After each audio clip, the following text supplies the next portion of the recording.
नमस्कार, मेरा नाम है एम.आर. माली। आप सभी का द मिस्ट्री ऑफ यूपीएससी में स्वागत है। आज हम डिस्कस करेंगे संघाई सहयोग संगठन के बारे में। लेक्चर को आगे कंटिन्यू करने से पहले हम देख लेते हैं कि इसकी जो रूपरेखा क्या होगी। तो हम देखेंगे पहले कि जो संघाई सहयोग संगठन है उसके बारे में जो जनरल जो बिंदु कौन कौन से उसको देखेंगे। फिर उसके बाद में इसको मैप के थ्रू उन देशों को लोकेट करेंगे कि कौन कौन से जो देश है वो इसके मेंबर हैं।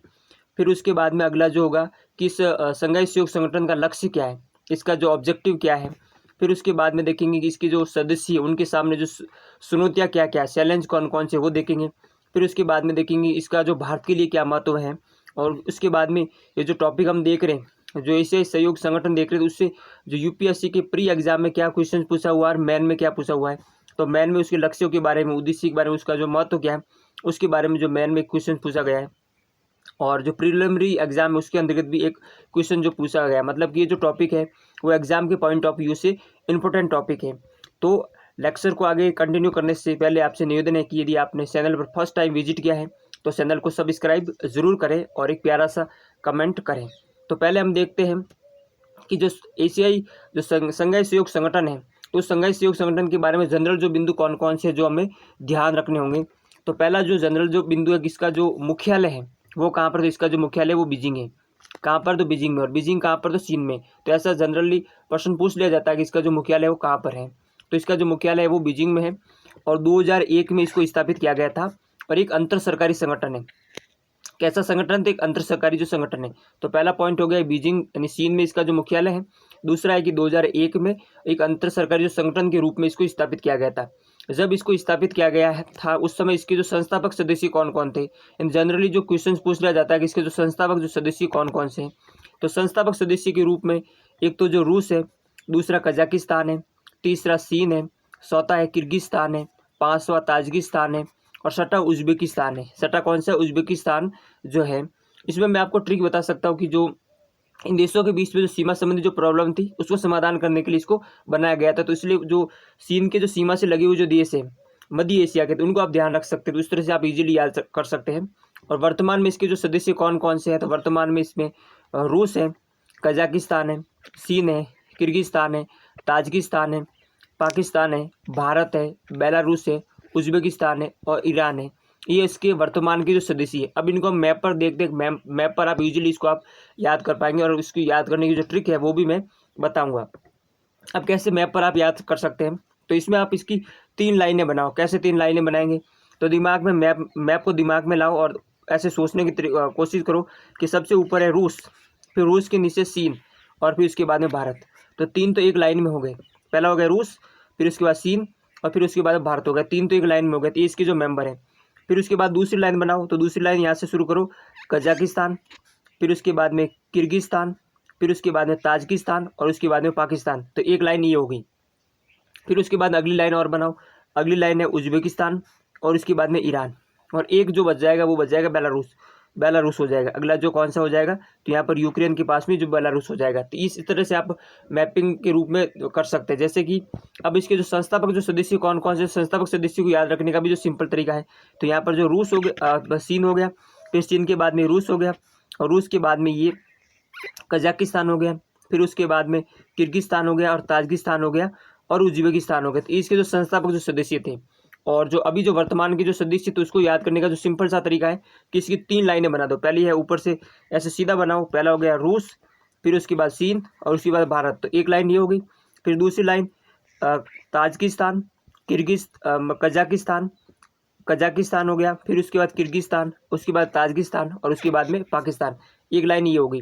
फिर उसके बाद एक लाइन और बनाओ, उज्बेकिस्तान और ईरान और उसके बाद में बेलारूस।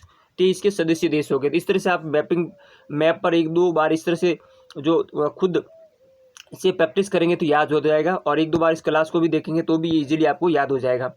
फिर उसके बाद में आता है कि जो संघाई सहयोग संगठन है उसका लक्ष्य क्या है। तो लक्ष्य के रूप में इसके जो लक्ष्य कौन कौन से लक्ष्य को देखते हैं। तो लक्ष्य के अंतर्गत ये है कि जो सदस्य जो राष्ट्र है उन सदस्य राष्ट्रों के बीच में जो विश्वास है और जो मित्रता है उसको प्रोत्साहित करना, उसको जो इंक्रीज करना, यानी आपसी जो विश्वास हो गया और मित्रता है उसको बढ़ाना। एक तो ये इसका लक्ष्य है। दूसरा है कि जो सदस्य जो राष्ट्र है उन सदस्य राष्ट्रों में जो पड़ोसी जो देश होते हैं उस पड़ोसी देशों जैसे जो संबंध है वो विकसित करना है। पड़ोसी देश किस तरह से संबंध होते हैं उस तरह के जो संबंध है वो विकसित करना है। फिर उसके बाद में जो राजनीति है, व्यापार है, आर्थिक है, वैज्ञानिक है, तकनीकी जो क्षेत्र, इनमें जो सहयोग को बढ़ावा देना। 30 के लक्ष्य हो गए। तो लक्ष्य के अंदर का पहला है विश्वास और मित्रता को बढ़ावा देना, फिर पड़ोसी देशों से संबंध विकसित करना, और ये बहुत सारे जो क्षेत्र आप याद रख सकते, इसमें जो है कि जो सहयोग को बढ़ावा देना, 30 के जो लक्ष्य हो गए। फिर उसके बाद में आता है कि जो संघाई सहयोग संगठन है, उनके जो सदस्यों के जो समक्ष जो चुनौतियाँ क्या कौन कौन सी, मतलब जो चैलेंज कौन कौन से हैं। तो चैलेंज के रूप में एक तो है कि इनमें जो परस्पर विवाद है, यानी एक दूसरे के जो परस्पर विवाद, जैसे कि भारत और पाकिस्तान के बीच में विवाद है, भारत और चीन के बीच में जो विवाद है, तो इस तरह के जो परस्पर जो विवाद है, एक तो ये चुनौती का जो कारण है, इसके कारण ये जो संगठन कोई निर्णय नहीं ले पाता है।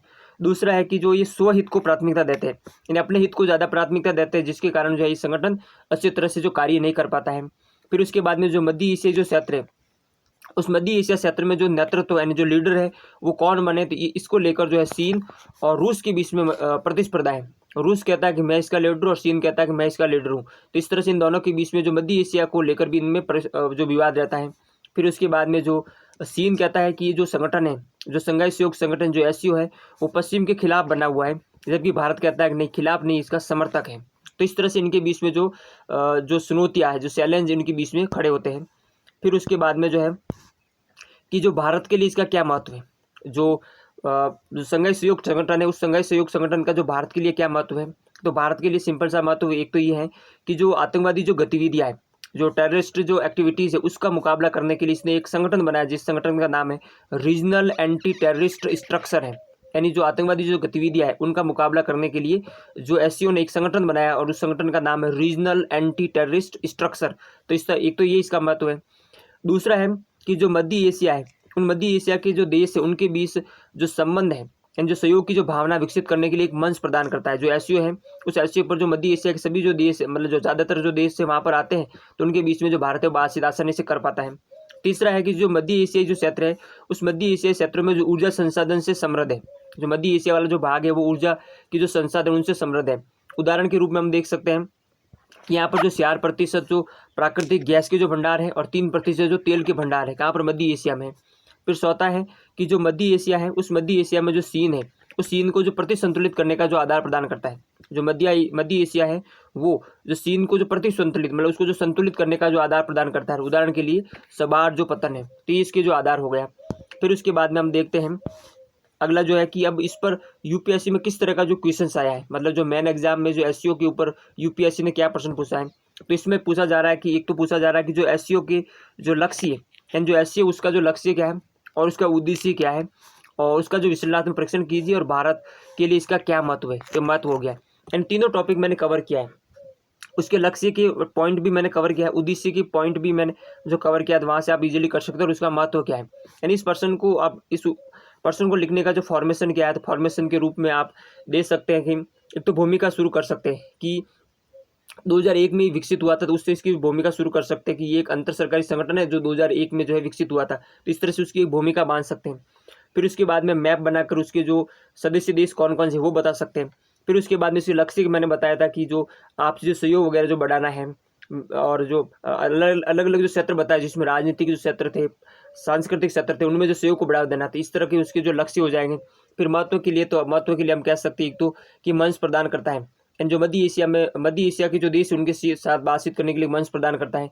दूसरा कि इसमें एक जो एंटी टेररिस्ट जो स्ट्रक्चर बना हुआ है जो आतंकवाद को रोकने के लिए है, तो इस तरह से वो पॉइंट कवर करके आप इजीली जो है इस टॉपिक को कवर कर सकते हैं। फिर उसके बाद में अगला जो है कि प्री में इससे प्री में कौन सा क्वेश्चन पूछा गया, तो 2022 में, ज़्यादा कुछ पुराना नहीं है, 2022 में इसमें प्री पर पूछा गया है कि जो संघाई सहयोग संगठन, मतलब इसमें पूछा जा रहा है कि भारत उपयुक्त में से किसका या किन का जो सदस्य है। तो भारत जो एशियाई जो संघाई जो सहयोग संगठन है उसका जो सदस्य है, तो इस तरह से ये वाला भी आप इजीली कर सकते हैं कि हाँ, कि जो भारत है वो संघाई सहयोग संगठन का सदस्य है। तो वीडियो को अंत तक देखने के लिए धन्यवाद, और यदि वीडियो पसंद आया हो तो लाइक करें और चैनल को सब्सक्राइब करें और एक प्यारा सा कमेंट ज़रूर करें। जय हिंद।